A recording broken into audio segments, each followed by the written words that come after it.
श्रोता बंधुगण नमस्कार। बर्तमान मुझे केदार गौरी विषय गोटे गपटे कहूँ। आपण मैंने निश्चय जानते भुवनेश्वर केदार गौरी मंदिर अच्छी से मंदिर विषय जो सुंदर गल्पटी अच्छी से गल्पटी मु कहूँ। भुवनेश्वर आगे बहुत जंगल थिला, एते भुवनेश्वरटा इम्प्रूव कर गोटे गाँव में केदार आ गौरी बोली गोटे पुओ आ झील से रही।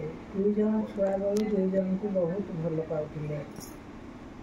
आस्ते आस्ते से बयस है से चाहिए विवाह करने को, किंतु अन्य जातिर होइथिबारु सेमानकर बाप माँ राजी हेलेनी।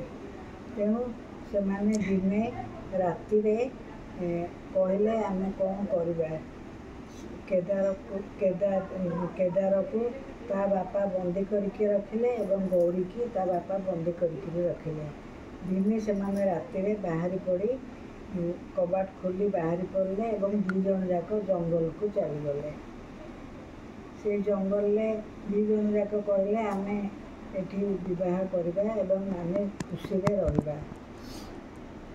ठीक ए समय गौरी की शोष लगला। गौरी कहला केदार मत भारी शोष लगुच।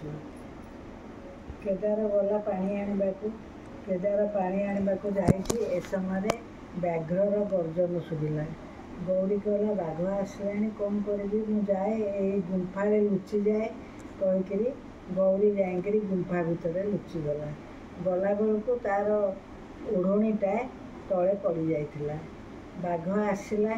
बाघ आसिकी से ओढ़णीटा चाबिकी पड़ेला। से बाघ आगुरी पशु खाइथिला, तेणु सेटा रक्ताक्त ओढ़णीटा होगला।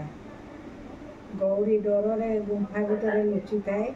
किछि समय पर केदार पानी धरिकी आसला एवं कहला एही नियो पानी गौरी, किंतु गौरी नहीं। गौरी कुआड़े गला। गौरी गौरी डाकिला, केही उत्तर देलेनी। किछि बाट गला पर देखला गौरीर रक्ताक्त ओढ़णी एवं बाघर गर्जन शब्द। से भाविला गौरी की बोधे बाघ खाई देछि। तेणु से गौरी की अतिरिक्त भल पाउथिला एवं से निजे कहला गौरी गौरी डाकिला एवं निजे चकुरे सुइसाइड करी सांगे सांगे सेठी मरीगला। से मरीजा पर किछि समय पर गौरी गुंफारू बाहरला एवं खुशी होकर कहूँ जहा हो बाघटा चलीगला, नहले बहुत डर लगुला। किंतु देखिला केदार रक्ताक्त शरीर एवं केदार सुइसाइड करिछि। से सांगे सांगे केदार पाखु दौड़ीगला एवं कहला केदार तुम चलीगल कहीकि बहुत कांदिला। आउे सांगे सांगे से केदार उपर निजे चकु घुषिकी मरीगला। से जो केदार गौरी मरीगले से आज देवता रूप में पूजा पाउछन्ति, कारण तांको प्रेमटा एते पवित्र थिला। तांको समस्ते भगवान बोली पूजा कले एवं से एबे सुधा भी केदार गौरी मंदिर रे से पूजा पाउछन्ति।